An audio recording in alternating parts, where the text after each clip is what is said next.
Welcome back to AI Solutions. Today, I have an update of Google's Gemini, and it's that Google is now allowing us to use Gemini on Google Workspace, which is incredible. So in today's video, I'm going to speak about it. Make sure you stay until the end. We have heard of all the amazing things and possibilities with the new chatbot of Google, which is Gemini. But today, we'll review and analyze all the new things that Gemini will bring with the integration of Google Workspace. And yes, this new extension will allow you to do everything within Google Workspace using Gemini. You can use Google Docs, Google Slides, Google Drive, and your email, all by prompting. Let me show you the introduction of this.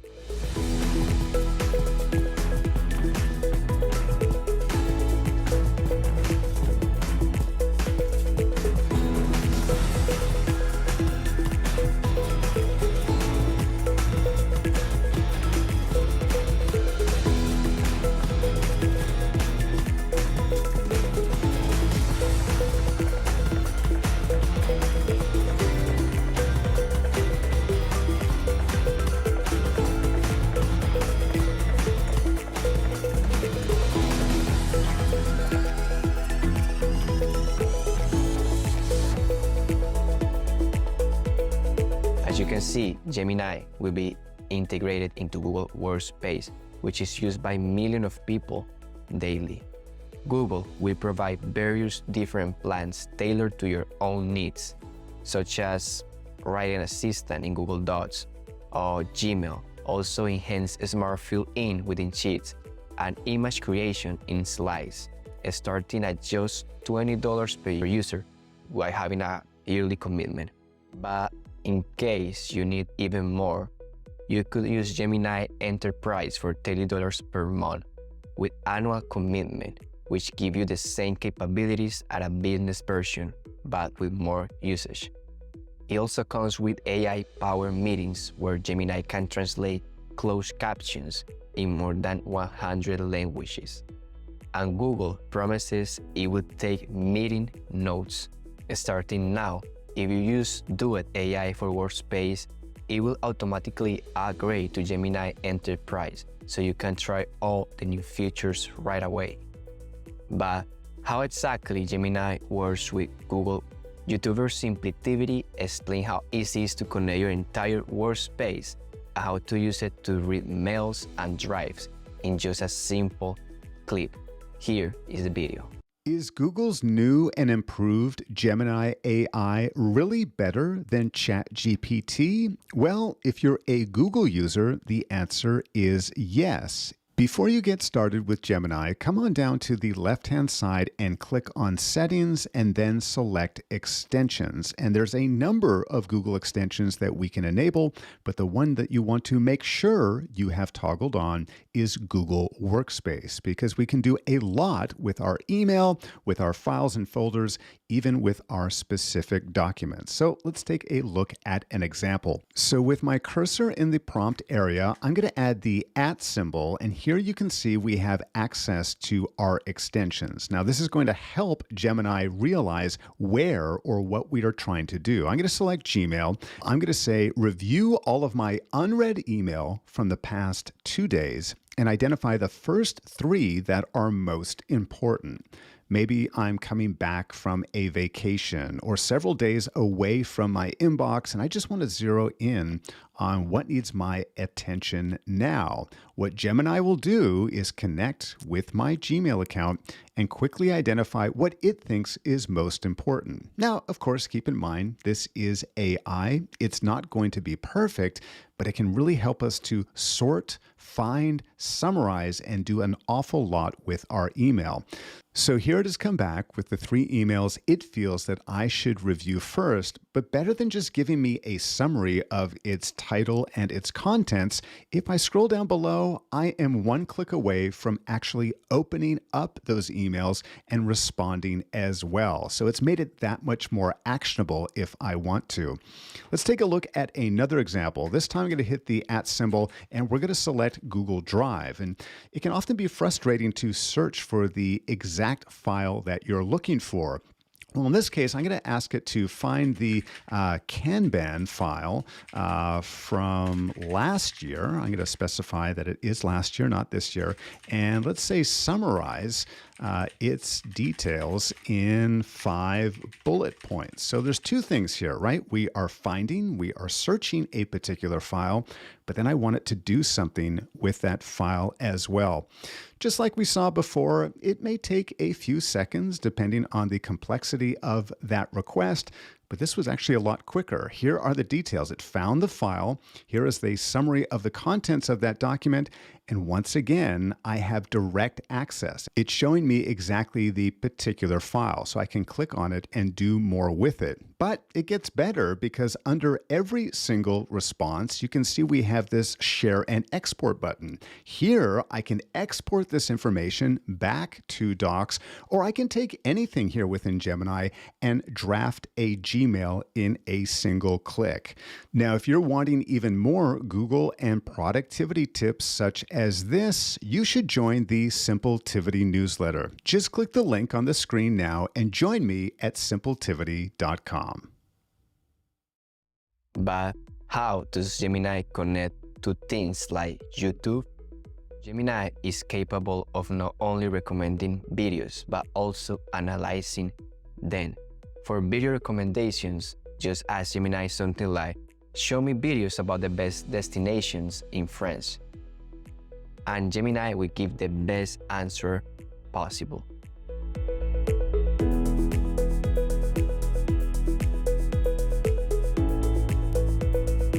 And for analyzing YouTube videos, it's as simple to use the prompt, add YouTube, and copy the link of the YouTube video that you want to analyze, and ask to analyze anything you want. For example, analyze this video and tell me what it's about it. And Gemini will tell you exactly everything that you need to know.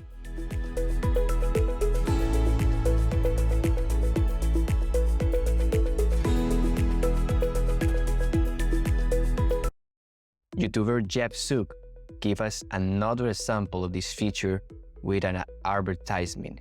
Check it out. Why did this Popcorners advertisement perform so well with over 5 million views, 250,000 likes, and over 6,000 comments? I can use the @YouTube command, paste the video URL, and input, analyze this advertisement and tell me who the target audience is, what the user insight is, and why it performs so well, and why the engagement level is so high. And Bard summarizes the plot, answers my questions, and expands on those insights. Another way I like to use the YouTube Bard integration is to take a longer video that I'm interested in, but I don't have time to watch. For example, this 2-hour podcast between Huberman and Goggins on how to build immense inner strength. I go to Bard @YouTube, paste in the YouTube URL. First, share the top 3 takeaways from this video. And second, what are the 5 actionable steps I can take to build inner strength? Give me specific examples from the video. This allows me to quickly distill learnings from the video, and now I can just focus on a specific 10 to 15 minute segment to dive deeper into a particular concept. Celebrate small wins. That's actually a very underrated tip. And when it comes to doubts, any content creator will accept that sometimes we have a very hard time writing our own scripts. So thanks to Gemini, those days might be over, because it is as simple as to just click Help Me Write, which is an option in Google Docs, and just let Gemini help you write the script or document you have been struggling with. For example, here's an input. Help me write a script about a 10-day travel blog to Europe, and let Gemini do its magic.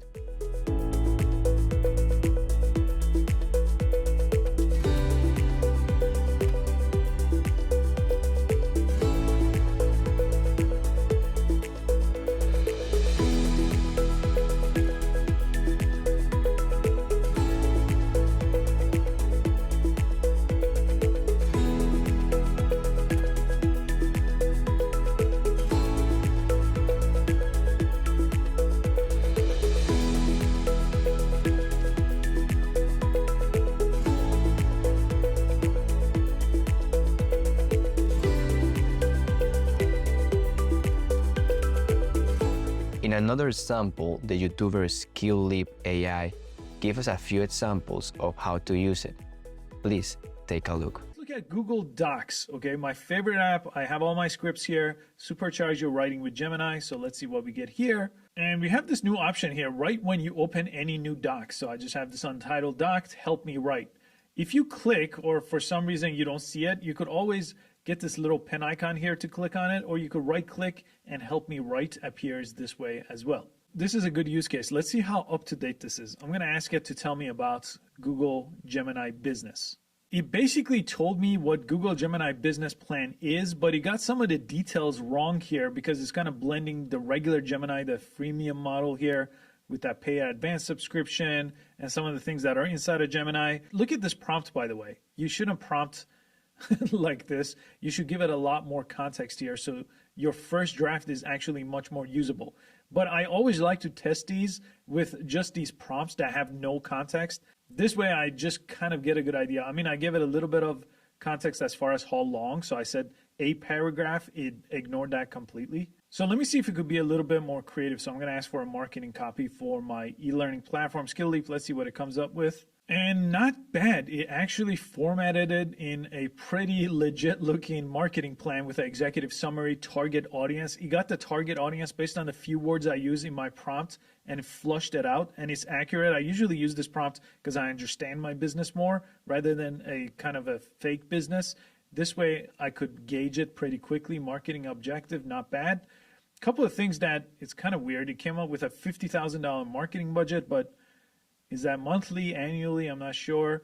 This lead generation is actually pretty good. So it's done not a bad job. I get similar results out of Gemini and ChatGPT outside of Google Doc, but I like this. This one, let me go ahead and insert. There we go. We got ourselves a little template here, and we could flush that out. And let me see if I could select text here and refine it. Okay, if I right click, refine the selected text, and look at that. I could change the tone. I could summarize. I could make it a bullet point. What's this custom one here? Oh, I guess you could type in your own prompt here. Let's see. Make it a poem. All right, that's actually not bad as I'm reading through this poem here. Kind of long, but pretty cool. So that is awesome. That's actually one of my favorite things so far. The fact that you could select any text, even let's say I want to select this text. Maybe I don't like it as bullet point. Let me right click on it, refine, and let me go ahead and elaborate, or actually let's summarize. All right, now we got it into a paragraph. So I could turn bullet points into a paragraph. I could go ahead and refine this even within the generation box before I press insert and I got these options. But a custom prompt box for revisions with selecting that specific text. By the way, so far, this has been extremely stable. When I was using Copilot Pro to make a Copilot Pro video, I had a little bit of trouble. So I think that got released a little bit in beta. This one so far, not a single problem. Everything has been really smooth so far inside of Gmail and Docs. Let's look at Sheets next. Okay, inside of Google Sheets, by the way, is very limited right now, and it's actually quite hard to find. The first time it took me like 20 minutes to try to find it because there was no clear button I could press to pull up Gemini, and if I selected any columns, nothing happened. So there's this little icon right here. You see that next to menu, help me organize? This is the AI option they have, which is a prompt box here that basically generates custom templates for you. So I'll just show you an example here. Anything beyond this is not really possible just yet. I'm assuming this is going to become a big focus once they start really pushing Gemini into Sheets, because obviously Sheets is a very powerful tool. So create a personal budget template. You just press create. It works pretty fast, so I'm just not going to edit this to see how long it takes here to create that. Okay, so not bad, 7 seconds maybe. And there we go. We have this template here. Income expenses category. Okay, let me press X. Let's try create a P&L template. Okay, not bad. We got the month, revenue, gross profit, net income. Okay, so we got the basic columns here and basic rows here for a P&L. And I've had access to this before. This was part of Google Duet AI, so I tested this out, but I really just found this as a good starting point. So right now, I think it's still limited to this help me organize option, creating templates. I haven't found any other options. And that's this little icon. So they're not really pushing it yet inside of Sheets. But hopefully this could go a lot further with their new updates. And let's also look at Google Slides for creating presentations. and I'll show you exactly what you could do here. So when you start a new slideshow, let me press X right over here. You'll see a little icon here that you didn't have before, Create Images with Gemini. So let me press that. Again, the slideshow creation is still very limited. There are plenty of companies that do a whole lot more using AI when it comes to creating slideshows. So far, all I found was you could create Gemini images here and then drop it into your slideshow presentation. Couple of big limitations. If you use anything that says people in it, like create me an image of 5 people in an office, it will say no. It can't create images of people. Huge limitation of Gemini. It's the same thing on their website. But let me just do interior of an office space. And I like this one, add style, so it makes it really easy. You don't have to put that in your prompt. So if you just want a photography, you could choose that and go ahead and create it, and it'll create it here with a few different options. And we got 4, so let me select one. And look at the little details though. You see, this doesn't look good at all. The ceiling is completely falling apart. Gemini has quite a long way to go when it comes to image creation. Same with their website, same inside of slides. And I'm sure at some point that's going to change. Now, they also roll this out into Google Meets. So if you go to Google Meets and if you click these 3 dots and apply visual effects, you're going to get this panel here where you could generate backgrounds. Now, I like this a whole lot more than what you could do inside of slides, because with backgrounds, they could have all kinds of imperfections and it's no big deal, right? So if you press generate background, you're going to get a prompt box, and then you also have that same thing we had inside of slides, but now the imperfections don't cause any issues. So here's a quick prompt, luxury office suite in that photography style. Let me go ahead and see. Okay, not bad. Again, not good by itself, because if I just was using this, you could see all kinds of different issues with this image that other platforms actually have advanced a little further in. But as a background, not bad at all. So in my initial testing, incredibly stable. I did not come across a single issue, except when it told me it can't create images of people, which I already knew with Gemini. My favorite part was what it was capable of doing inside of Google Docs, inside of Sheets, inside of Slides. Very limited, kind of useful inside of Meets, but very useful update. The fact that now we have. Do you see Gemini being an important part of your life? Will you try it out, or do you already try it out? Tell me your experience in the comment sections. Thanks for watching, and don't forget to like and subscribe for the best AI news. Until next time.